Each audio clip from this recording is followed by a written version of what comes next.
Today we'll be talking about one of my favorite things to eat, and that is beef. There are three major components that determine the flavor of beef. Now I say flavor, I didn't say if it makes it better or worse. The three things that determine the flavor is the diet of the animal, so what did the animal or the cow eat while it was alive, the amount of fat in the animal, this depends on the breeds, on how it was raised, and then finally how the meat has been aged. We're gonna look at it very simply, and these are extreme basics, grass-fed versus grain-fed. I have a personal preference for grass-fed.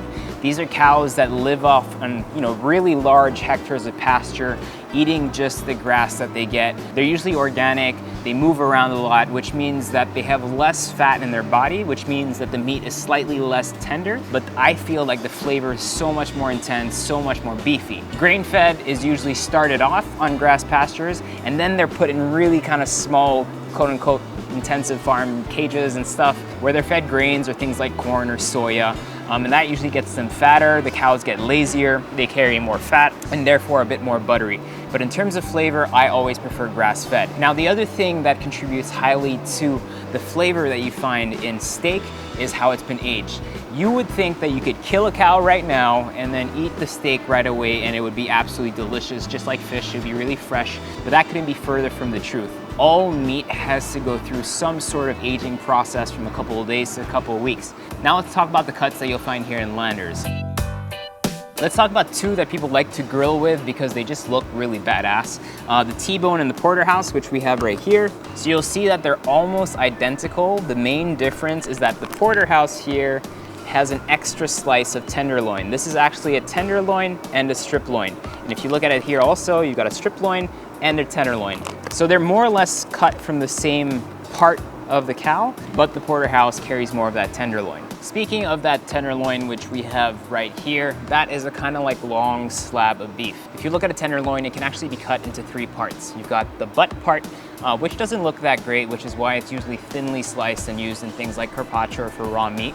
The center cut, which is really prized and much more expensive because there's only, I think about per cow, 2.5 pounds of the whole cow is tenderloin. And then finally, you have the tail cut, which is usually chopped up and used in stews like stroganoff and stuff. The tenderloin is a cut that doesn't necessarily come with too much fat, unlike the ribeye, for example, but what people prize it for is really its soft texture, and that's why people like it. So when I cook a tenderloin, especially when it's cut as a steak, I like to actually cook it quite under, meaning from rare to medium rare, simply because it doesn't have that much fat that needs to be cooked down. If you cook it whole, you would use a cast iron pan and give it a nice hard sear on every single corner, put that in the oven, finish it off until you get to the temperature, the inside temperature that you're actually looking for in terms of how you like your meat done. We're gonna move on now to the strip loin, which is right here. It's one of my favorites as well because it's covered in a cap of fat, which means it actually protects the meat while you're cooking it. It has really nice marbling inside and therefore really develops a beautiful flavor. This is something that is extremely versatile. You can cook it whole